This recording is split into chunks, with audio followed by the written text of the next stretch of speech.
So you can see my screen on vulnerability management and OT environment. Perfect. So let's start. Before we start, I like to get to know the audience a little bit. So we have a couple of polls. Maimuna, can you launch them one by one? We're gonna give you 1 minute for each of the questions. So please, I'll appreciate if you can quickly answer those. Maimuna, go ahead and launch those.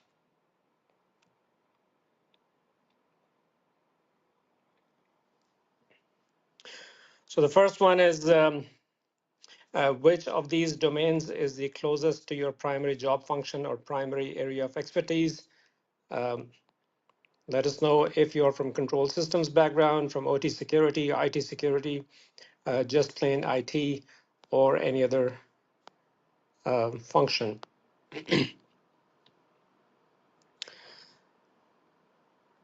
All right, very good.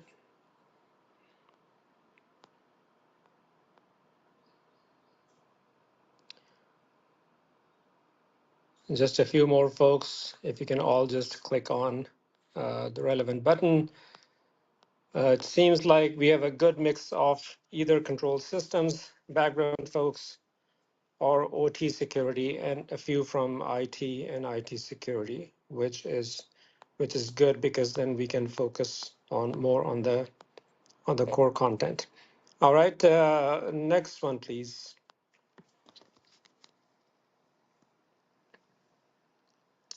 So this one is which of these? Oh no, this one is done.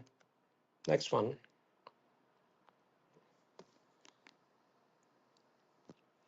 So how well do you understand the concepts of CWE, CV, and CVSS? Well, if I were to answer, I would probably go with the lowest one, but okay, let's see.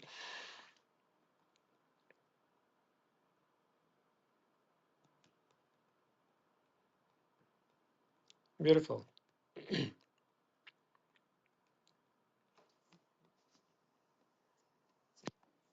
The answers are coming in much faster now, which is good. We'll save some time. Let's give it another 10, 15 seconds for the rest of the folks to answer.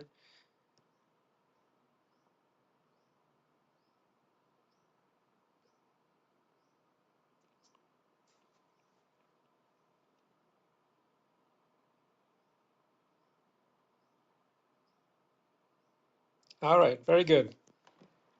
Let's go to the next one.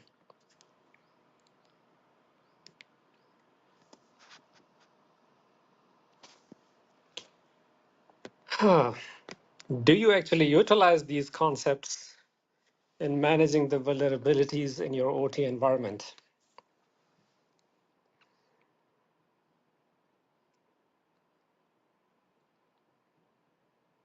Wow, very good.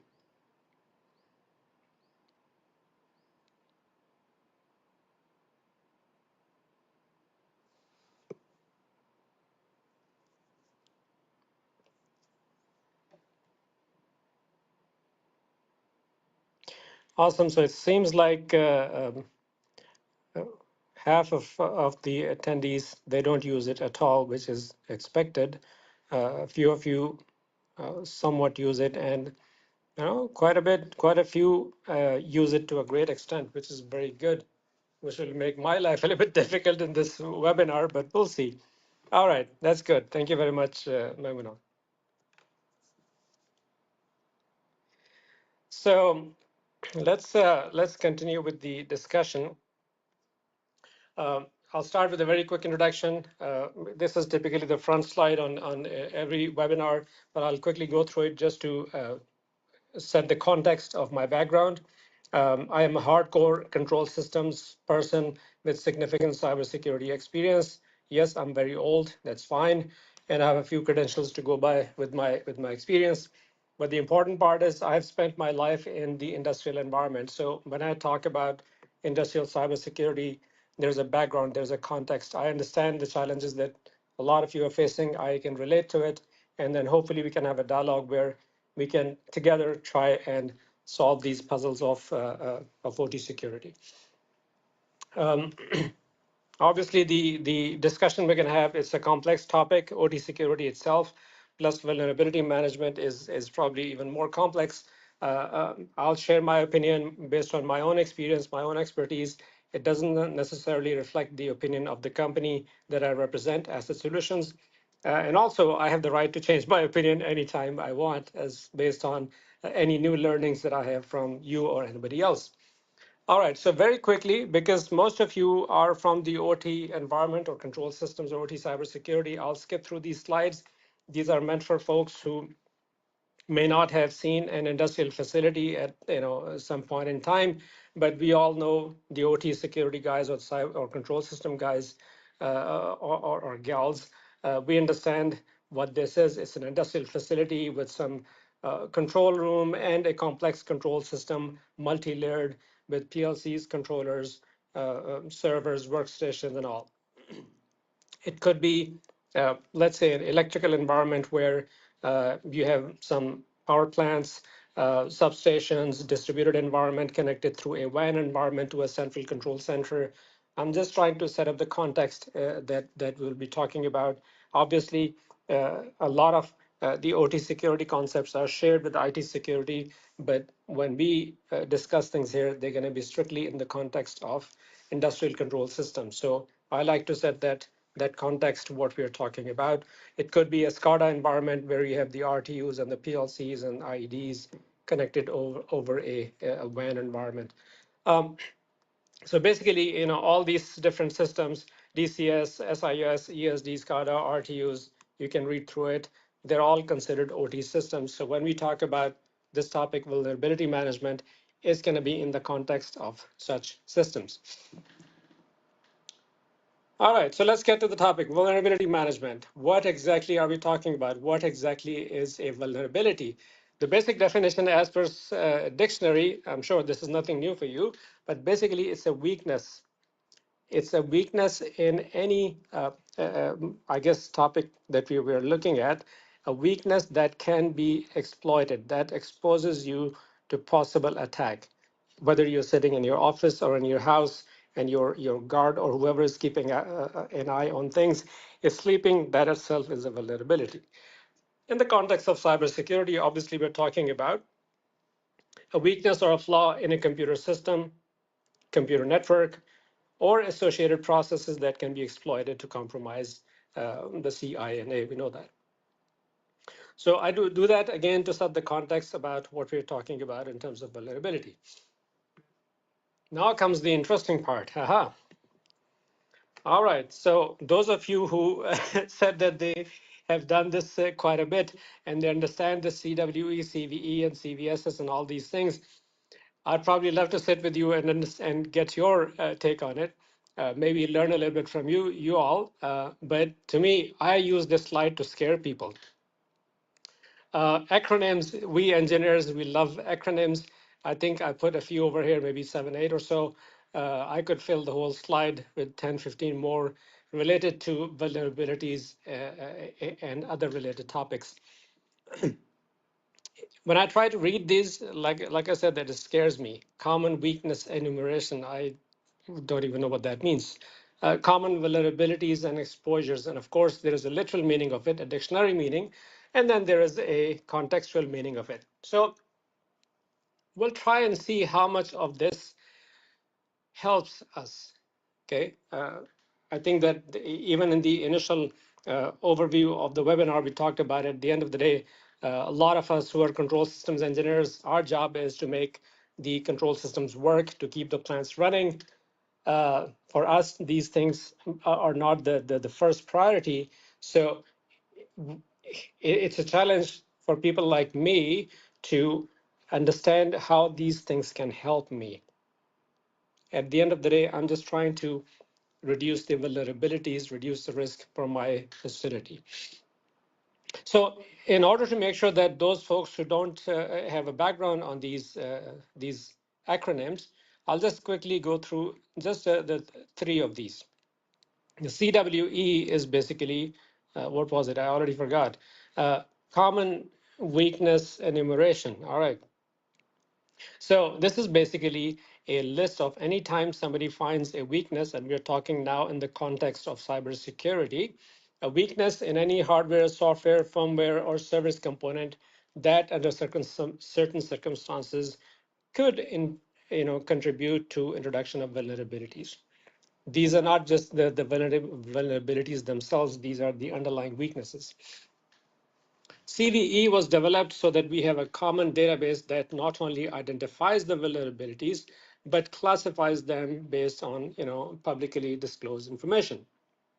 And the CVSS scoring system, and I'll go back just to make sure that I don't make a mistake in the acronym, Common Vulnerability Scoring System.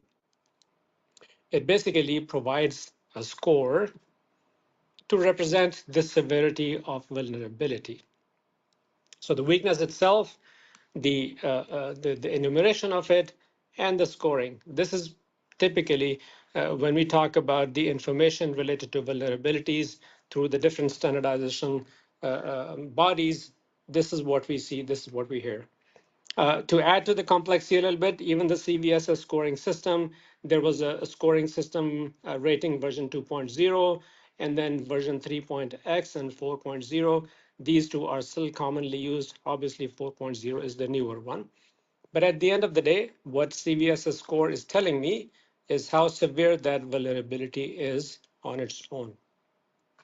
There is a little bit of a challenge with that as well, because that rating is not necessarily contextual to your facility. It is just that whatever criteria has been established by the scoring body, how they use that criteria to give a particular score to any particular vulnerability.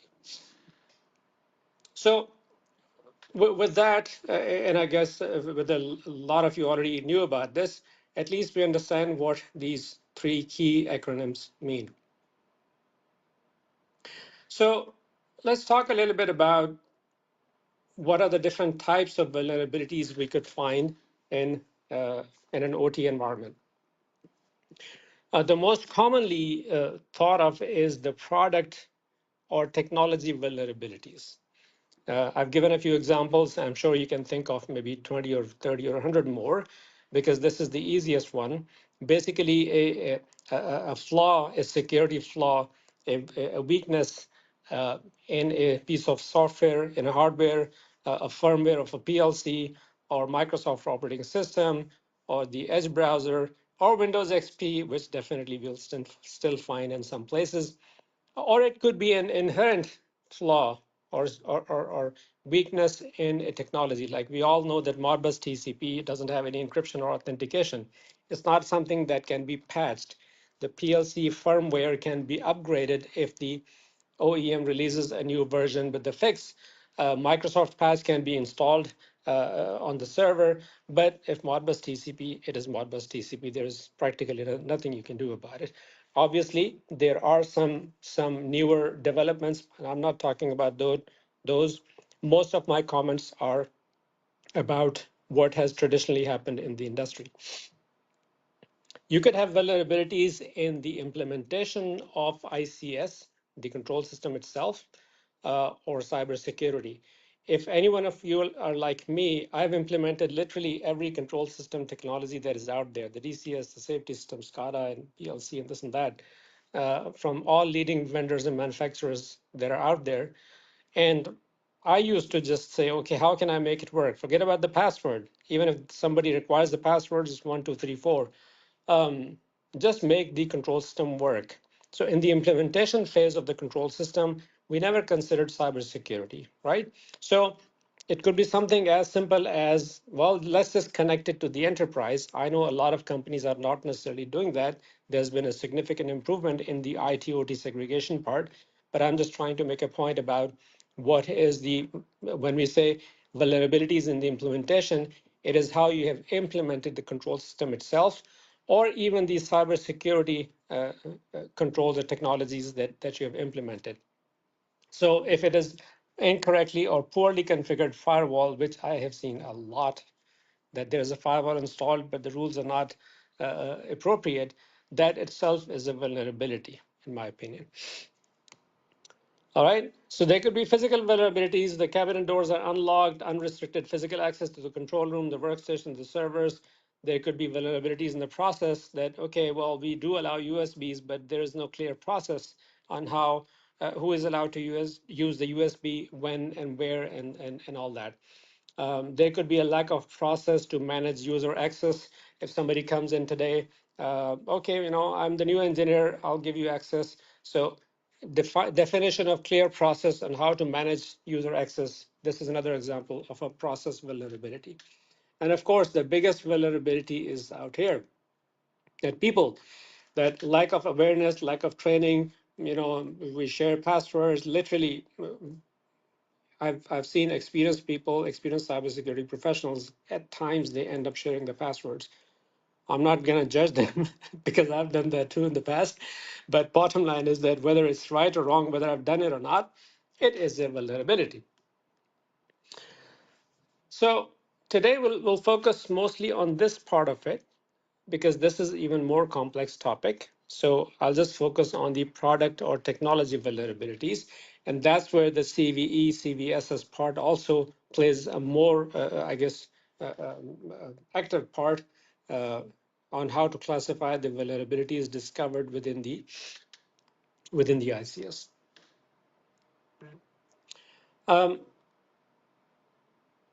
One thing that I'd like to, I didn't really prepare a slide for that, but I'd like to mention it here, that when we talk about vulnerabilities within the products, vulnerabilities in the products or technologies are not introduced in the product. They are discovered. So it's not like if I have a PLC with a firmware number 3.1.4 and suddenly I say, well, it has a vulnerability. It doesn't mean that the vulnerability was introduced in that firmware. The vulnerability already existed and somebody discovered it now. All right. So how do we address these vulnerabilities? The simple answer is install patches. All right, now that's very simple solution. Every time we have a new patch released, a new firmware released, we should upgrade the PLC firmware, we should install the patch and all that. And of course, I'm sure all of you know that's not going to happen. So then what do we do? Which patch to install and when? Should I install the patch right away or can I wait a few days? What about all the fancy vulnerability management solutions that are out there? So this is where we'll try and connect with the original, the first slide about CVE, CVSS, and all those things. So let's talk a little bit about vulnerability management solutions. And I've taken a snapshot from somewhere. No offense to anybody or no, I guess, recommendation of any solution.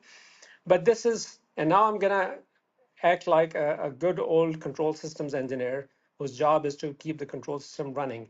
And I'm getting this report that I have all these CVEs from this particular node. Incidentally, they're all from the same node, same workstation.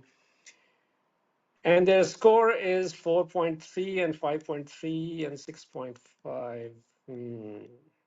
All right. So I'm looking at it and I'm thinking, what should I do? Well, one thing I can do, because it's just one node, maybe I can turn it off. If it's just one workstation, which is not, I have 10 workstations, might as well just turn this one off and get it over with. But that may not always be possible. So which one should I address and how? So out of these, it seems like I need to focus here. Maybe over here, because, anything that is above 50%, I just randomly decided that I'm gonna do this.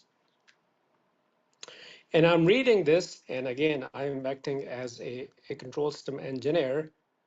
Origin validation error, observable discrepancy, and improper preservation of permissions. It's kind of even more difficult to pronounce these than the CVE and CVSS. Okay, fine. I'm very ambitious. Let me open these CVEs. I'll challenge myself and open some of the CVEs and try to figure out, because I cannot just shut down this workstation, or maybe it's a PLC. I'm just giving a hypothetical example. I cannot turn it off. It's controlling a critical process in the plant. So I think I'll just open the CVEs and try and understand what these are. Makes sense. So I'll open one of the CV. It's not the same that I showed on the previous slide, but I'm just trying to make a point about it. So I opened a CVE, and nothing against Rockwell Automation, an awesome company with awesome PLCs and devices and software and automation systems. Uh, but they have a CVE, I think it's from 2024, number 7567, and it says that Micro 85870 vulnerability denial of service vulnerability via CIP Modbus port. Okay. All right. If exploited, the CIP Modbus communication may be disrupted for a short duration. Okay. I need a little bit more information. So how about I click on this link over here and it will open. Where is it? I think it's this one. So it'll open. Hopefully it'll work. There you go. So this is the actual vulnerability details. There is the CVE number, the same old good one that I just noticed. It has the KEV. I don't know what that, I know what it means. There's no known exploited one, but that doesn't mean that nobody will exploit me going forward. There is no workaround. Um,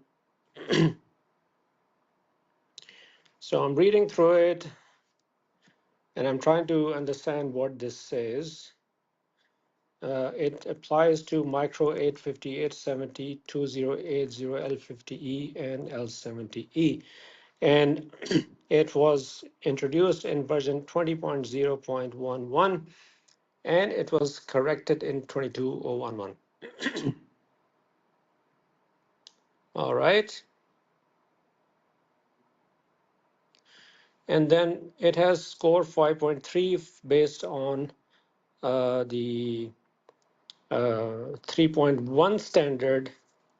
It's 5.3, but CVSS 4.0 is 6.9. So how much should I worry about it? I don't know if I'm going with version 3.1 or 4.0, and frankly, I don't even know the difference between the two. So 5.3 is a little bit closer to my 50% randomly selected line or set point, if you may. It's very close to it. So maybe if I use the 3.1, I'm okay. But if I use the 4.0, it's on 6.9. I'm already tired. All right. So fine. I think that this is something that I should look at. What is the mitigation and workaround? Customers using the affected software are encouraged to apply security best practices if possible. Okay, so I don't really know what those best practices are. So now I need to read through all the best practices from Rockwell's website. No, I think that they already told me that it has been corrected in version 22.011. I'll just upgrade the firmware. Do I need to upgrade the firmware? Should I? Keep in mind, I've just opened one CVE. Maybe, Mamuna, can you share a quick poll if you can? I don't know if you can or not right away. I want to know, what do people think? Should I upgrade the firmware or no? Because it says that I should use the best practices, but they're also giving me an updated firmware. So might as well, I think I should just upgrade it. I don't know. So the thing is that's missing over here is the context of my installation. Number one, I don't even know if I have micro 850, 870 installed on my facility. Up until now, I haven't disclosed that yet. So I need to first figure out if I have micro 850 or 870 installed on my facility. And even if I do, does it have, is it one of these two, L50E or L70E? I could have, I don't know, L40E. I'm making it up because there is no L40E. But I could have an L40E or L60E or L80E. So I don't even know if this is applicable to my facility. And even if I do, because I have an Excel file where I keep all the model numbers at least, if not the details, denial of service is on the CIP Modbus port. Am I even using the CIP Modbus port? What if I'm connecting through to this PLC on, go ahead and share, Mamuna, if you can share the poll and people can contribute while while we're talking. Go ahead and give your input. Do you think I should upgrade the firmware or not?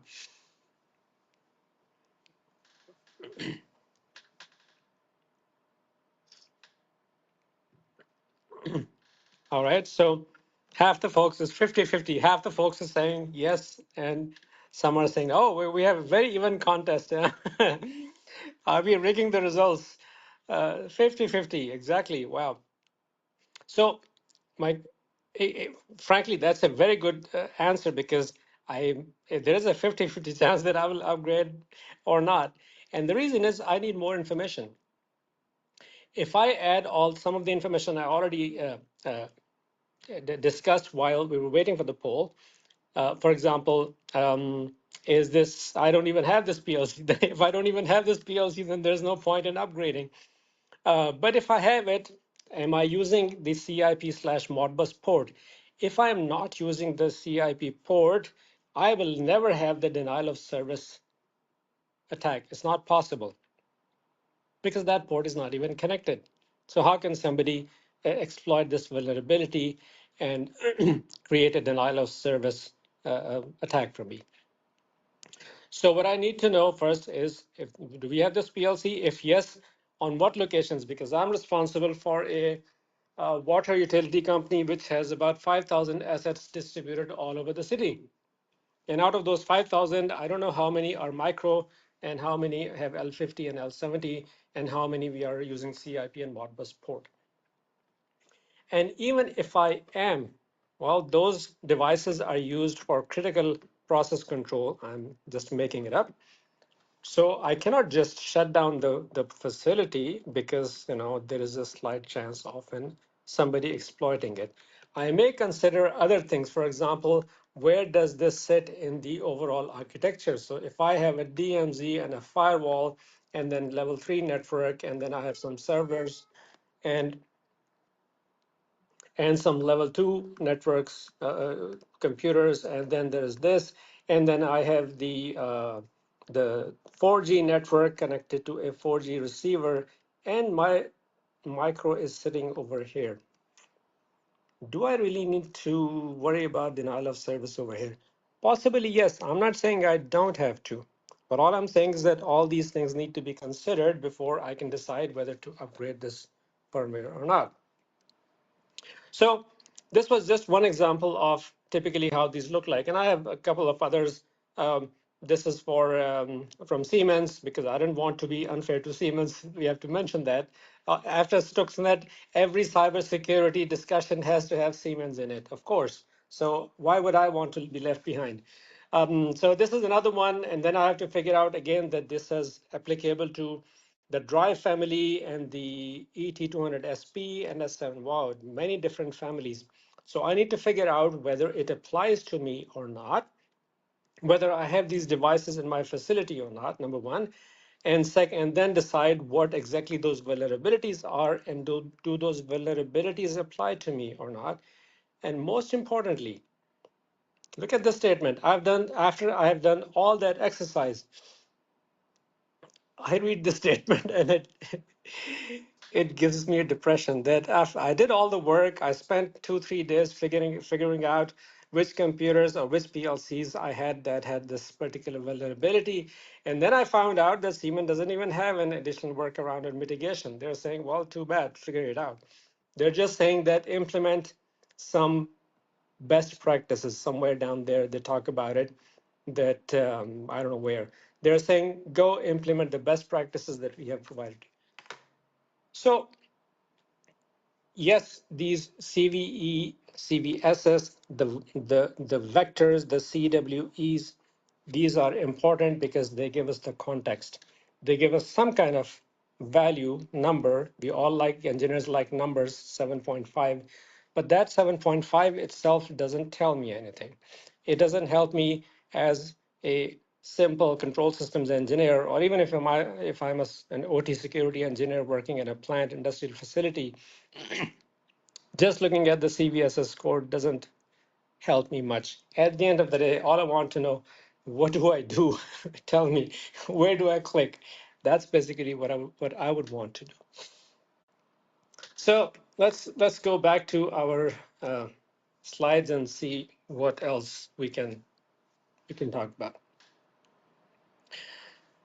So now that we have looked at the CVE, CVSS, and all that, let's talk a little bit about the overall concept of how to manage vulnerabilities.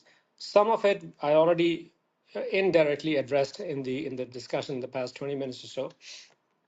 But in a nutshell, the very first step is to identify vulnerabilities. If you cannot identify them in an organized manner, there is no point in even trying to address them. Once you have done the identification, then you have to do the assessment. And whatever we were doing for the past 10 minutes, looking at the CVE or the security bulletins and all that, advisories, we were trying to assess whether I need to do anything or not. And even after I have assessed and made a decision that I think that I'm going to have to upgrade the firmware, I need to prioritize because the plant operation is saying, get out of the room. Don't bug me. I have my plant running. Don't touch anything. Or then they say, well, go do the MOC and then come back next month. So we still have to prioritize that all the different devices that are affected, whether workstations, computers, network devices, switches, routers, firewalls, which one I can take it down for 20 minutes and do the upgrade. All these things have to be taken care of in the prioritization part. And then the last part comes as the remediation. So here's the detailed step. At a high level, we talked about the 4 steps: identify the vulnerabilities, um, assess, prioritize, and then remediate. A lot of focus is done on the identification part, and I'm not trying to downplay the value of vulnerability management solutions that are out there, but and I'm not going to name any one of them, but they tell you the CVSS score and CVEs and all that. But that's just a very small part of the information that I, as a control systems engineer, need to do all of this. They will help me do this part reasonably well, but then this is where the real pain is. And in my opinion, the question will come in ultimately in the Q&A session, uh, but I'll try and address that later. The step-by-step process is this. You have to start with the basic asset inventory. And I'm sure all of you may be tired of hearing this as well, but there is no alternate to this. You have to maintain a very accurate asset inventory of your OT assets. And this doesn't mean asset scanning. This doesn't mean asset discovery. Feel free to look up my other webinar on the topic of asset discovery and asset management, which was done last week. But you have to have an asset inventory with at least the following information: the make, model, current firmware, location physically, especially if you have distributed environment like the one that I was trying to manage with 5,000 devices around the city. What is the criticality? Who is the owner of each device? Is it which plant, which unit, which operations manager? Is it redundant or not? And a host of other. Obviously, the IP address, I didn't write it because that's sort of a given. You need to know some basic details about the asset. You need to maintain an accurate inventory of all the operating systems, the software, the version, and install patches. Because, well, I'm going to do patch management, but I don't know what software is installed on which computer and which patches are already installed. It's not going to happen. So you need to maintain an accurate inventory of these things as a starting point. And all this has to happen before you even talk about vulnerability management. Then you keep a track of either the security advisories released by the ICS vendors, just like a few we saw a few moments ago, including the CWE, CVE, CVSS, affected products, effective version, firmware remediation. You need to figure that out. You could use this. You could use the vulnerability management solution for that. I'm not saying don't do it, but whether you do it through the vulnerability management system or you manually subscribe to the alerts from Siemens and Rockwell and all the other vendors, at the end of the day, you need that information in some form so you can start deciding what to do with it.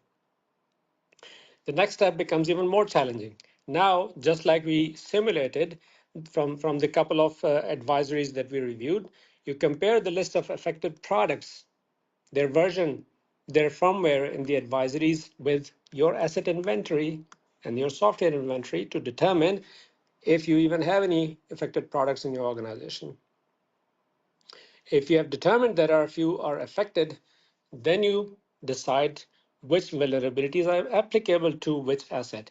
If you're not using CIP/Modbus, then even if you have that particular asset in your facility, the vulnerability doesn't apply, or it may apply to some of the micro PLCs and not to the others. So you determine which vulnerabilities are applicable to which assets. Then you have to decide which vulnerabilities need to be addressed immediately. Okay.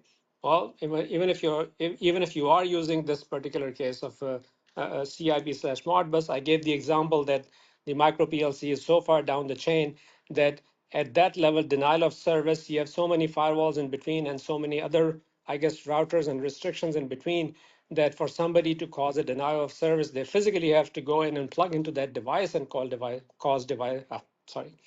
they literally have to plug in to the PLC itself to cause denial of service. Thank you very much. I was able to make the sentence. But if somebody's already there out with the PLC, they might as well unplug it. They don't need a denial of service attack. So you still need to decide which vulnerabilities need to be addressed right away and which one can wait for a month or two. That's the prioritization part we talked about. You also have to determine if any remediations are available for each. Like the Siemens one we showed, it doesn't even have it, so it's okay. You don't have a patch. So even if you've done your research about the vulnerability, oh well, you just sit and wait no, you don't sit and wait. There are always countermeasures. Determine alternate countermeasures for unpatchable assets, that if there is no patch available, if Siemens or Rockwell or other OEMs, if they have recommended some other countermeasures, see if they need to be implemented or not. You may not even need to implement any of those. Then you also have to see which assets can be upgraded or patched without impacting operations, because at the end of the day, operations are the king. So can I upgrade it? Will they allow me? Or should I wait for the turnaround? Or should I wait for the 3-month patch cycle and all that? So in a nutshell, and of course, at the end of the day, you have to follow the change management process. Once you have done all that determination and you have figured out that, okay, in that particular location, on this particular PLC, I need to upgrade the firmware, you still have to follow the change management process to implement the countermeasures or to do the upgrade. So in conclusion, the vulnerability management, true vulnerability management, it's very, very tedious and time consuming. It's not about just deploying a solution that scans the network and tells you the CVSS score. Awesome. The red and the blue and the yellow colors, I love them. I like green a little bit better, but even red is fine for me. But at the end of the day, to to fix those vulnerabilities, to close those vulnerabilities, you require specialized expertise to determine what to implement, when to implement, where to implement, why to implement. So you better build specialized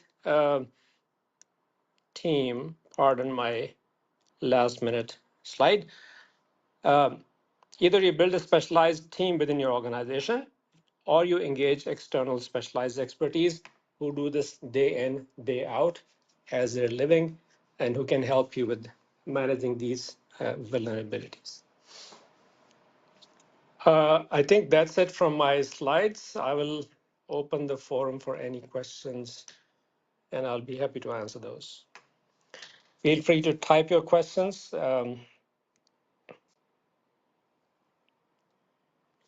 on the Q&A portal, and I'll try and answer those.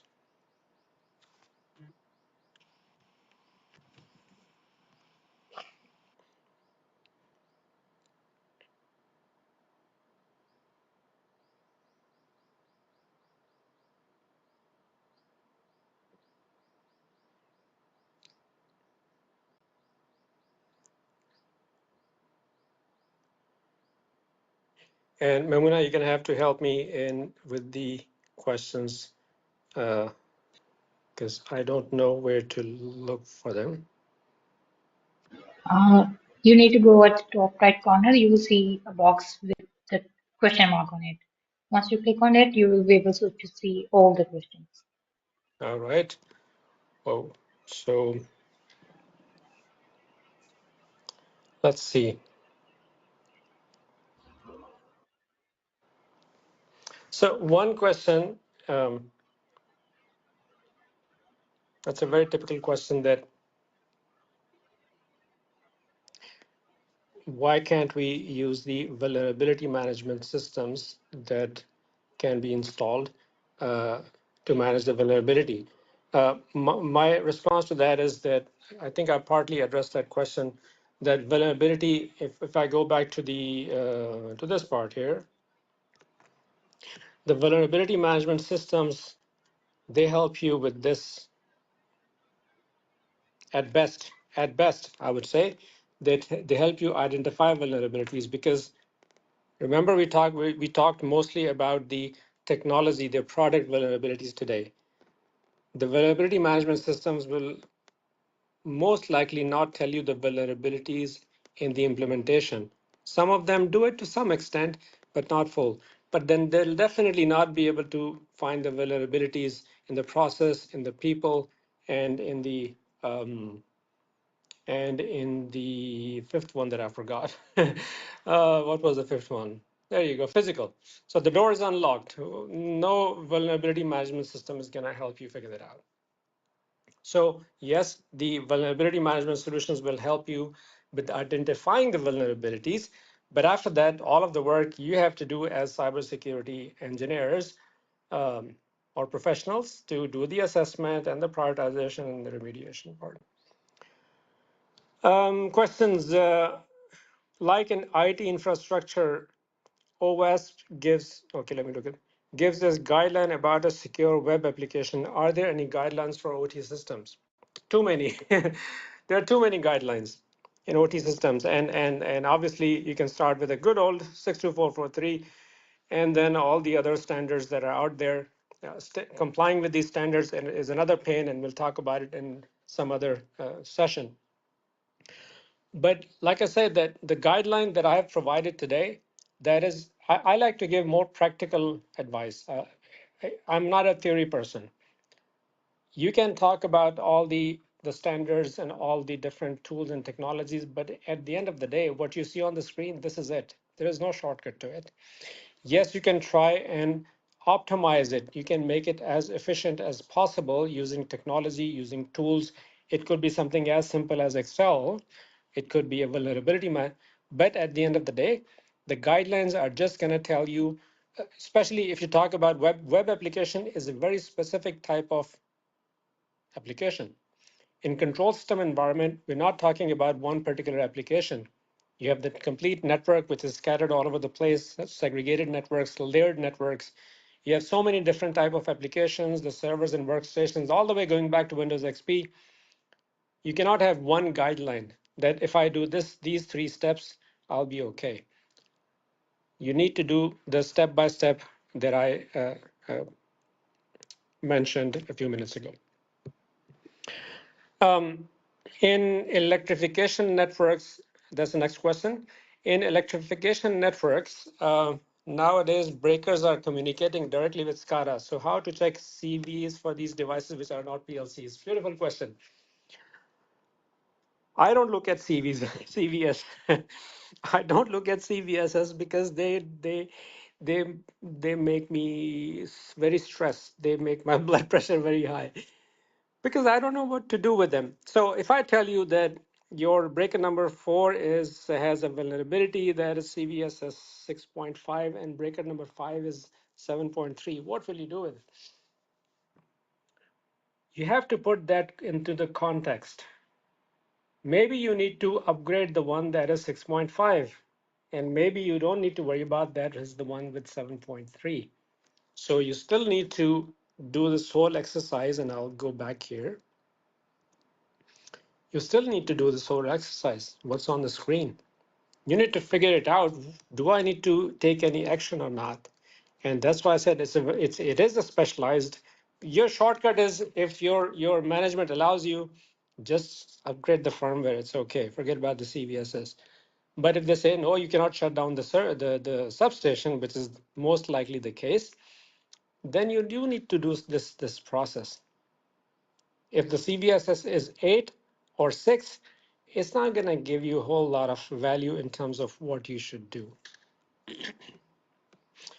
Another question, what is the equivalent of static application security testing and pen testing in OT systems? Pen testing in OT systems is a touchy topic. Uh, I would skip this question because it's not directly relevant to the topic. Uh, for us, when we talk about vulnerability management, the the main goal is to identify the vulnerabilities and patch them. Pen testing is not vulnerability assessment. People confuse VA with PT, and I do have another one planned for the next few months. The difference between VA and PT. PT has nothing to do with vulnerability assessment and vice versa. So, well, with due apologies, we'll talk about it some other time. Another one, why is patching OT systems challenging and what are the alternatives for managing vulnerabilities? Patching is a challenge because it's another thing that is stated again and again, but it's true. In OT environment, availability is the king. You cannot shut down any PLC or a switch just because at night, well, I get a message from the bank usually once a week. All the bank ATM machine will not be available or the online banking will not be available from midnight till 2 a.m. Who cares? I'm sleeping, so I don't care if the banking application is down. Industrial facilities, when they're up and running, they don't shut down for years sometimes. A typical refinery turnaround shutdown is in 5 years. So nobody will allow you to reboot the server because you have to install a patch, or take a PLC or a firewall down or a switch, take it down because you have to upgrade the firmware. So installing patching OT systems is a big challenge. What are the alternatives? Um, Look at the countermeasures you can implement while you, this one, determine what alternate countermeasures you can implement for unpatchable assets. But go through this. Maybe you don't even need to worry about it. So you do need to do that exercise that just because a new vulnerability has been discovered, you may not even need to worry about it. So do that exercise, this A part, and then if you determine that, yeah, man, it's a big problem, it's a huge risk, then you figure out what to do down here. Okay, very quickly, because we're running out of time. Next one, are there any best practices for integrating OT vulnerability management tools with existing DCS systems? Um, You can, if the question is that, can I install OT vulnerability management systems on DCS network? The answer is yes, yes, and yes. We have done it, and there is no problem with it, even though the DCS vendors may say otherwise. And again, they have their own reasons, but technologically, there is nothing stopping us from implementing the vulnerability management systems in a DCS environment. In terms of integrating them with the DCS, I don't think there's a need for it because the vulnerability management system has its own function as long as the DCS system or the company allows us to connect the vulnerability management system to the network. You build your own ecosystem around the vulnerability management tool and don't worry about integrating the data from the vulnerability management system into the DCS because that's a different um, domain. Um, I see OTCS experts on LinkedIn dismissing talk of a growing threat landscape as nonsense, and that focusing on your own vulnerabilities is a common sense approach. Your thoughts? Um, I tend to agree with that. That I don't think that we need to worry more about the threats. We should focus more on the vulnerabilities. I give the example, and I showed one of the on the very first slide, there was a guard who was sleeping outside the door. The fact that I decided to have a guard, the guard shouldn't be sleeping. Oh, the nights that those nights when there are only two thieves out on the street, the guard can sleep for 2 hours. But if there are five thieves on the street or five robbers on the street, the guard cannot sleep. What do you mean? The guard has to stay awake. Who cares about the number of thieves or robbers out on the street? So, in my opinion, focus, yes, there is definitely value in threat intelligence on looking at the threats that are out there, but you focus on what you can control. I can worry about, oh, it's going to rain, it's going to rain. Oh my goodness, it's going to rain. Well, how about you take an umbrella? If it's going to rain, it's going to rain. There's nothing you can do about that. But focus on things you can do. You can do things on your own assets, on your own facility. You can close these vulnerabilities, you can close gaps. Even if you're not able to patch a system, there are other things you can do. Focus on doing those as opposed to worrying about, is it five thieves or 10 robbers out on the street? Every ICS, another question. Every ICS vendor has varying product offerings. Is it possible that one vendor eventually develops a more secure product offering? Probably not, because the vendors don't like to talk to each other. As I said initially, I am very, I need to find a better word for in place of old. I'm an industry veteran. I like that statement. So I have worked, I'm from the time of TDC 3000, Honeywell TDC 3000. Uh, a lot of my young engineers were not even born yet at that time. So there was a time when the OEMs didn't want to open up at all.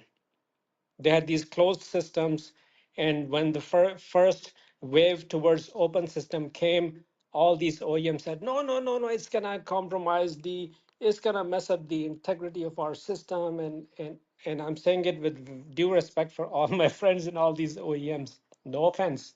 But the reality is that the OEMs resisted the change towards open system for good, I think at least 3, 4, 5 years, if I remember correctly.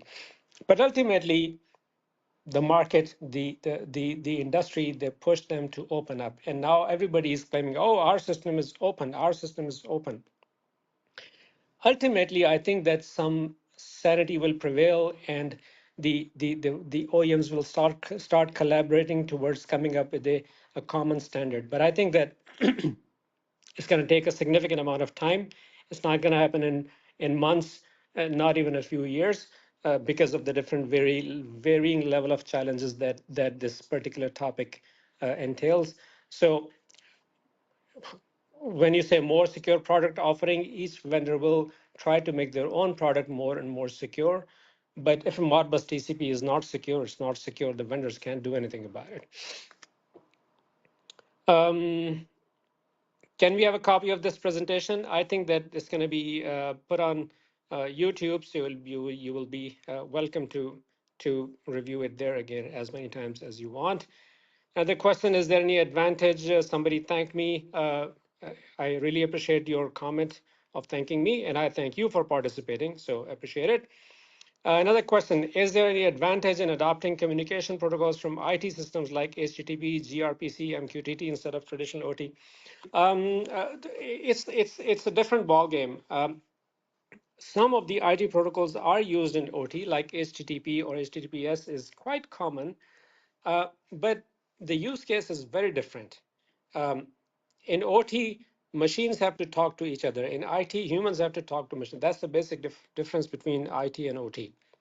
That in OT, the equipment has to talk to equipment. They have to talk to machinery, the plant. In IT, the computers are primarily for users. I need to log into Amazon.com to buy some fancy laptop that I think I should.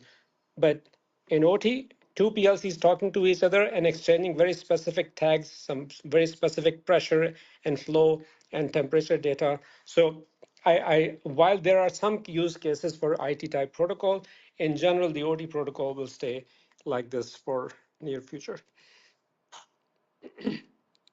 Um, all right, so very good.